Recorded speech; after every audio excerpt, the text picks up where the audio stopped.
Hello, good morning. आज आहे आमच्या गावची यात्रा.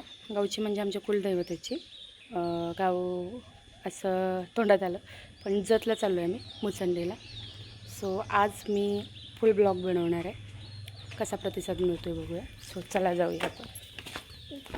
आता वाजलेत 6:58 म्हणजे 7 वाजलेत ऑलमोस्ट.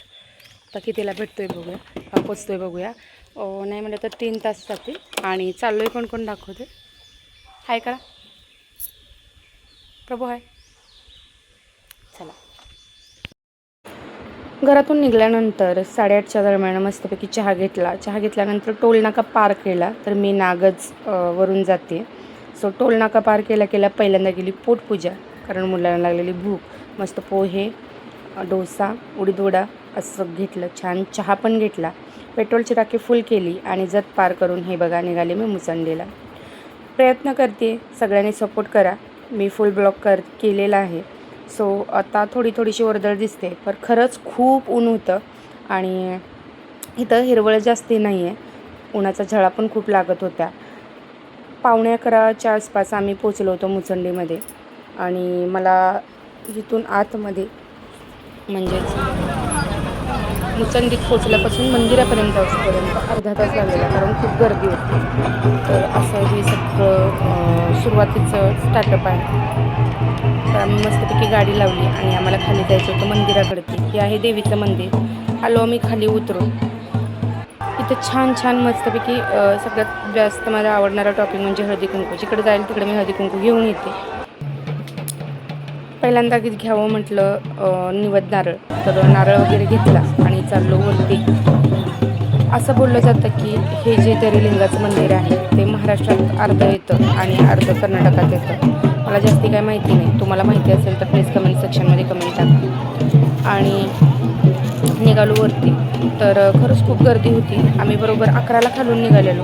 मला यायला खाली 1 वाजल्या होत्या, म्हणजे टोटल 2 तास लागले.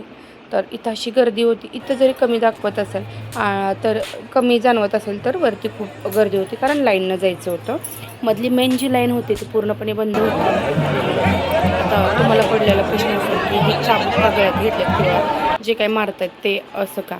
जास्ती करून मला पण माहीत नाही, पण जेवढी माहिती आहे तेवढे सांगते. त्याच्या आधी हे माहिती देते की इथं जे चालू आहे ते नारळ फोडणं आहे. तर इथं प्रत्येक पायरीकडे सुद्धा नारळ फोडला जातो. ते नमस्कार प्लस इथं जे आहे निवद नारळ चालू आहे. आणि हे जे आहेत कर्नाटकी फॉलोअर्स आहेत आपले. सो त्यांची ही एक क्लिप घेतली. त्यानंतर खालच्या साईडला असंच वातावरण चालू आहे. ते म्हटलं छोटीशी क्लिप दाखवावी. खरंच इथं एरवी एकही लोक नसतात, पण असं खूप लोक आहेत. मला मगाच्या प्रश्नाचं उत्तर द्यायचं होतं की चाबूक हा प्रत्येक घरामधला, म्हणजेच जे कुलदैवत आहे त्यांच्या मोठ्या मुलाचं लग्न देवाशी लावलं जातं असं बोलतात.